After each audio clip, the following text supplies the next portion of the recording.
Chess learners, today I want to share a legendary chess game, taken from the golden history of chess. Paul Morphy is belonged to one of the greatest chess players and he is playing against Duke Karl, so let's jump into right in the game. Paul Morphy began the game with e4. Paul Morphy at this time is a kid, by the way, he's an absolute legend of the game, and one of the greatest players who ever lived during his generation, and he was a genius, and he was playing against two people while at the opera. So back in the day, you could basically just play a game, and it could be featured in a YouTube video hundreds of years later. So, knight f3 and pawn to d6.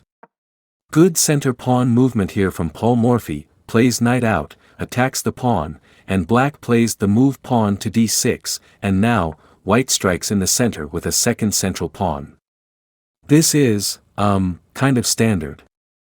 In general, you'd like to get two center pawns out, and if one of your pawns is going to get taken, then you would like to recapture with at least the knight, maybe a pawn as well, just to maintain some sort of center presence.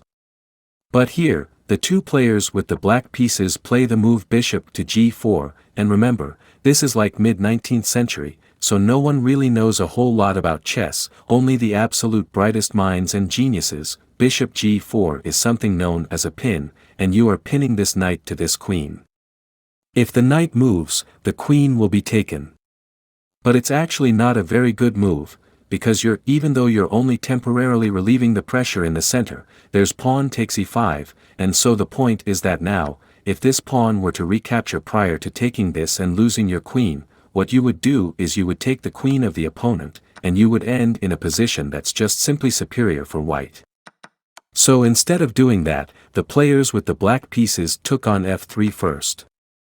So they traded the bishop for the knight, the queen came out, and now we got to this position. And from this point forward, this game is absolutely fantastic to show new players, because there's a lot of prompts, and this was one of my favorite games to show kids in classrooms, because I could pause every move and kind of do a little quiz. For example, here, how does white make a move, giving the queen some help, and creating a checkmate threat? And well, the queen and the bishop, right, would stare together at the pawn. Anything that's protected only by a king is worth attacking, so we have bishop c4. Black here plays a smart move. I guess the players with the black pieces play a smart move, which is knight to f6. Knight to f6 blocks the queen's attack, and it also gets a piece out into the action, pressuring the center of the board. So obviously can't be a bad move. Now, the next prompt is, how does white recreate an attack on this pawn? Right, white only has the bishop staring. The queen's vision has been blocked. So if you go queen out to h5, yes, you complete one prompt, but you lose your queen in one move. But the queen actually slides over. That's a very tough move to see, especially for lower-rated players. Queen b3 not only gives the bishop some support over on f7, but also targets the very weak pawn on b7, which is sort of the entire problem with moving this bishop out so early. Because black moved the bishop out this early, the queen side is just very weak. And after queen b3 is played, now there are two weaknesses, and black plays the move queen e7. Here, Paul Morphy chooses not to be greedy and take the b7 pawn, but rather develop another piece. What's interesting about queen b7 is that it looks like the rook in the corner is absolutely trapped. It's not. Yes, the rook in the corner is worth a lot, but the king of white is worth more.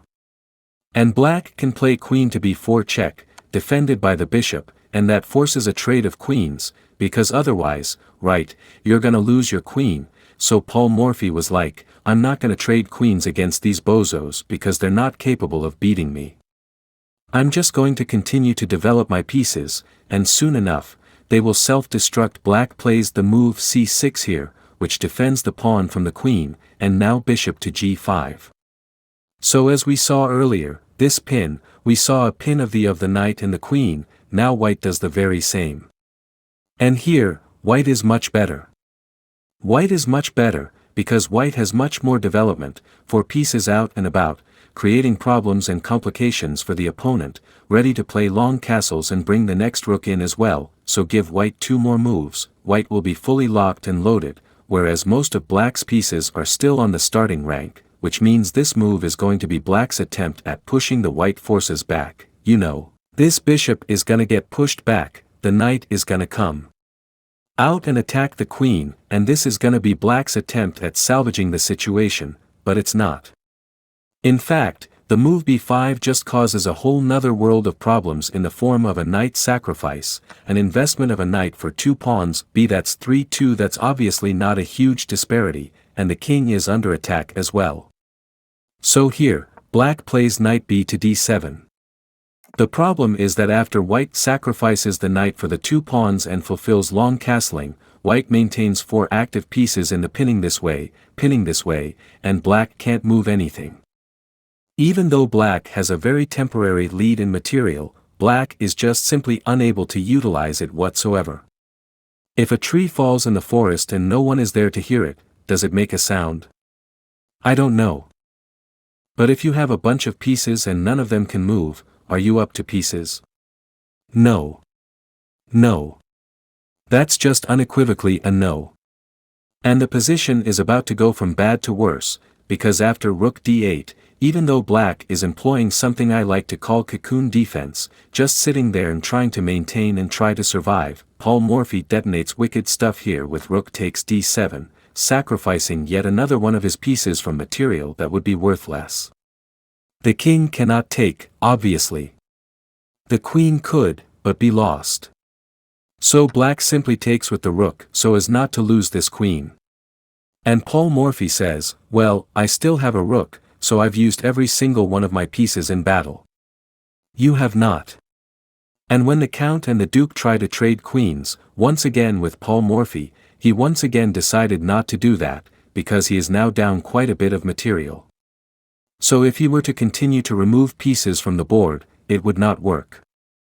Instead, and you can pause here if you'd like to find the cherry on top, bishop takes d7 check, takes the rook, the knight takes, and now, of course, the queen trade is still available, but Paul Morphy says, no, thank you, travels to the opposite side of the board, and instead of trading queens, sacrifices his queen to deliver bishop, mate on the back rank, an absolutely beautiful game. Hope you enjoyed my content. Is it so? Then don't forget to like and subscribe to my channel. Bye bye, take care, see you soon.